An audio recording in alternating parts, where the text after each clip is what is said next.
नमस्कार, मैं हूं आपके साथ प्रिया। आप देख रहे हैं TTN 24 न्यूज। आज की खबरों की शुरुआत कुछ बड़ी खबरों के साथ। जिस एक संस्थान का लोकार्पण आपके कर कमलों से होने जा रहा है, उस संस्थान से निकले हुए छात्र इसके प्रतीक बनेंगे। इस दृष्टि से आज यह उत्तर प्रदेश के लिए और खासतौर पर पूर्वी उत्तर प्रदेश के लिए एक महत्वपूर्ण दिन है। गोरखपुर पौराणिक और ऐतिहासिक कालखंड से ही महत्वपूर्ण जनपद रहा है। इस जनपद की अपनी विशेषता है। ये महायोगी गुरु गोरक्षनाथ की पावन साधना स्थली तो है ही, सनातन हिंदू धर्म का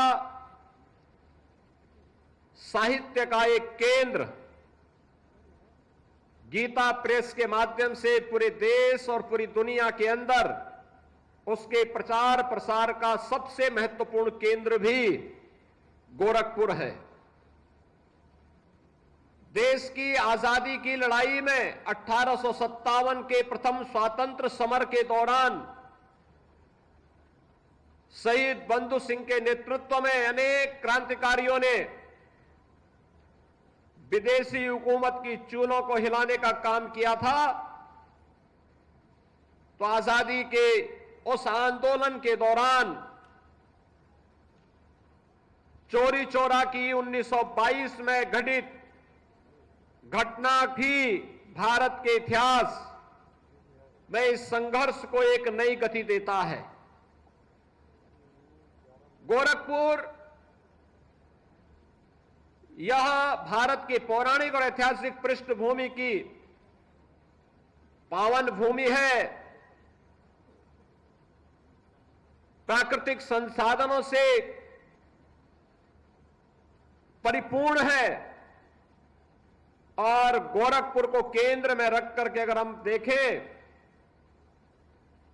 तो आज लगभग 50 किलोमीटर की दूरी पर भगवान बुद्ध की महान परिनिर्वाण स्थली कुशीनगर, 90 किलोमीटर की दूरी पर भगवान बुद्ध का पावन जन्मस्थली लुम्बिनी, 25 किलोमीटर की दूरी पर संत कबीर की निर्माण स्थली मगहर,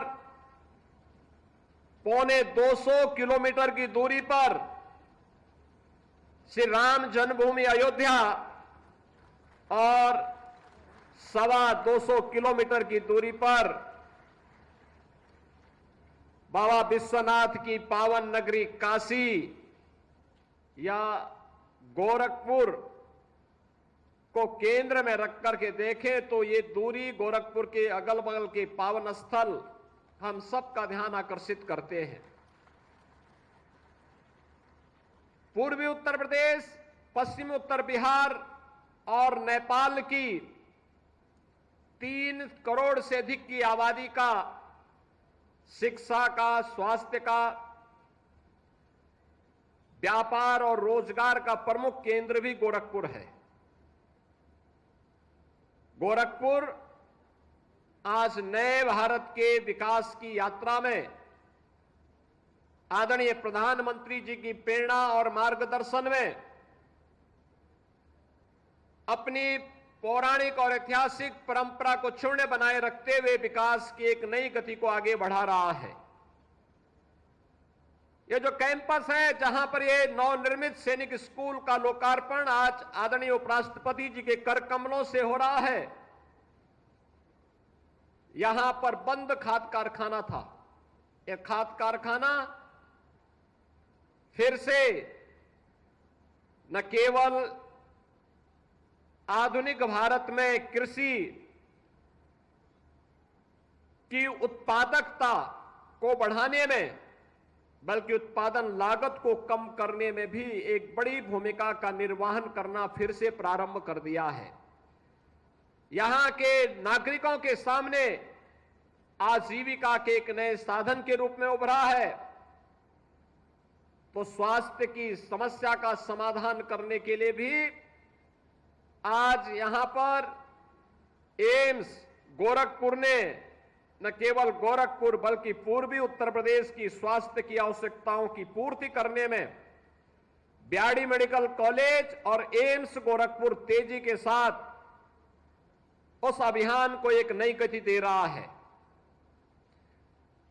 यहां के अन्नदाता किसानों की मेहनत, गन्ना उत्पादन के लिए चल रही चीनी मिलें यहां पे रोजगार की प्रमुख साधन है, तो आज का अत्याधुनिक इंफ्रास्ट्रक्चर भी गोरखपुर और पूर्वी उत्तर प्रदेश को एक नई पहचान दे रहा है। एक्सप्रेसवे हो, इंटर स्टेट 4 लेन और 6 लेन की कनेक्टिविटी हो, या फिर नए नए आ रहे उद्योग, यह एक नई पहचान बन रही है। अब उत्तर प्रदेश के इस उत्तर पूर्व क्षेत्र में शिक्षा, स्वास्थ्य और निवेश के बेहतरीन ड्रीम डेस्टिनेशन के रूप में गोरखपुर तेजी के साथ आगे बढ़ा है। आज ऐसे गोरखपुर में आदरणीय उपराष्ट्रपति जी का आगमन, गोरखपुर में सैनिक स्कूल का शुभारंभ हमारी वर्तमान पीढ़ी को और देश के उज्जवल भविष्य को आगे बढ़ाने में एक महती भूमिका का निर्वहन करने जा रहा है।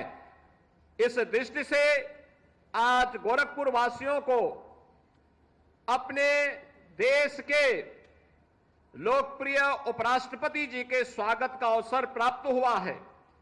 मैं इस अवसर पर उनकी कृपापूर्ण उपस्थिति जो आज गोरखपुर में हुई है, इसके लिए उत्तर प्रदेश की सरकार की ओर से, आप सभी जनता जनार्दन की ओर से और सैनिक स्कूल परिवार के सभी छात्र छात्राओं की ओर से आदरणीय उपराष्ट्रपति जी का, आदरणीय श्रीमती उपराष्ट्रपति जी का हृदय से स्वागत करता हूं, अभिनंदन करता हूं। जैसा कि यहां पर बताया गया कि यह सैनिक स्कूल इस पवित्र प्रांगण में लगभग 50 एकड़ क्षेत्रफल में स्थापित किया गया है। मुख्य भवन के साथ ही एक सैनिक स्कूल में देश के पहले सीडीएस जनरल बिपिन रावत के नाम पर ऑडिटोरियम का निर्माण संपन्न हुआ है। 1000 सीटों का वह ऑडिटोरियम यहां की आवश्यकताओं की पूर्ति के लिए अत्यंत उपयोगी साबित होगा। कारगिल के शहीद कैप्टन बत्रा के नाम पर मल्टीपर्पज हॉल के साथ ही यहां पे एकलव्य शूटिंग रेंज भी है और साथ साथ अत्याधुनिक स्विमिंग पूल भी यहां पे प्रैक्टिस के लिए इन बच्चों के लिए, सैनिक स्कूल में अध्ययन करने वाले छात्र छात्राओं के लिए उपलब्ध कराया गया है। राइडिंग की भी सुविधा रहेगी और साथ साथ यहां पर छात्रावास भी बालक और बालिकाओं के लिए बनाने के साथ ही 6 और 9th क्लास में इन बच्चों के प्रवेश शिक्षकों का ओरिएंटेशन कोर्स के साथ प्रारंभ हुआ है। आज का दिन हमारे लिए महत्वपूर्ण इसलिए भी है कि जब शिक्षा के क्षेत्र में नए कार्यक्रम आगे बढ़ाने की दिशा में हम लोग आगे बढ़े हैं, मैं उपराष्ट्रपति जी के संज्ञान में इस बात को लाना चाहूंगा कि देश की आबादी का सबसे बड़ा राज्य होने के नाते अकेले बेसिक शिक्षा परिषद के अंदर हमारे पास उत्तर प्रदेश सरकार के द्वारा संचालित 1,56,000 से अधिक स्कूल मौजूद हैं। इन स्कूलों में 2017 के पहले बुनियादी सुविधाओं का अभाव देखा जाता था। हम लोगों ने 2017 में आने के बाद एक प्रयास प्रारंभ किया कि आखिर हर एक व्यक्ति, वह कम पढ़ा लिखा हो, ज्यादा पढ़ा लिखा हो, लेकिन हर एक व्यक्ति किसी न किसी स्कूल के साथ उसका संबंध रहता है। और अगर हम जन सहभागिता के माध्यम से ऑपरेशन कायाकल्प के एक अभियान को आगे बढ़ाएंगे और इन स्कूलों में बुनियादी सुविधाओं से इन्हें आच्छादित करेंगे, तो इसका लाभ न केवल बच्चों को प्राप्त होगा, बल्कि बेसिक शिक्षा की एक बुनियादी आवश्यकताओं की हम पूर्ति करने में सफल होंगे। और मुझे बताते हुए प्रसन्नता है कि अब तक 1,34,000 से अधिक बेसिक शिक्षा परिषद के स्कूलों को हम लोगों ने ऑपरेशन कायाकल्प के साथ सफलतापूर्वक बुनियादी सुविधाओं से आच्छादित करने में सफलता प्राप्त की। प्रदेश के अंदर निर्माण श्रमिकों के बच्चों के लिए और कोविड कालखंड के दौरान निराश्रित हुए बच्चों के लिए अत्याधुनिक सुविधा से युक्त स्कूल बने, इंटीग्रेटेड कॉम्प्लेक्स बने, जहां पे हम पहली क्लास से लेकर के 12वीं क्लास तक की और उच्च शिक्षा के भी एक अच्छा केंद्र विकसित कर सकें। 18 कमिश्नरी हेडक्वार्टर पर हम लोगों ने पहले चरण में ऐसे 18 आवासीय विद्यालय गत सत्र में प्रारंभ किए हैं और ये रेजिडेंशियल विद्यालय, आवासीय विद्यालय हैं, ये सफलतापूर्वक संचालित हुए हैं। अब उन्हीं को हम आगे बढ़ाते हुए 57 अन्य जनपदों में भी इसी क्रम को आगे बढ़ाने का कार्य कर रहे हैं। प्रदेश के अंदर पीएम श्री के रूप में 1707 विद्यालय, जिसमें बेसिक भी है और माध्यमिक के भी है, इन विद्यालयों को भी बेहतरीन सुविधाओं से सुसज्जित करके आगे बढ़ाने का कार्य किया गया है। और साथ ही प्रदेश के अंदर जितने भी सीनियर सेकेंडरी लेवल के विद्यालय हैं, सेकेंडरी और सीनियर सेकेंडरी लेवल के जितने भी हमारे प्रदेश के अंदर विद्यालय हैं, गवर्नमेंट के हों या गवर्नमेंट एडेड हों, इन सब के लिए भी योजना बना करके इनके अंदर अपने अच्छे भवन हो, अच्छा इनके पास बुनियादी सुविधाएं हो, इन सब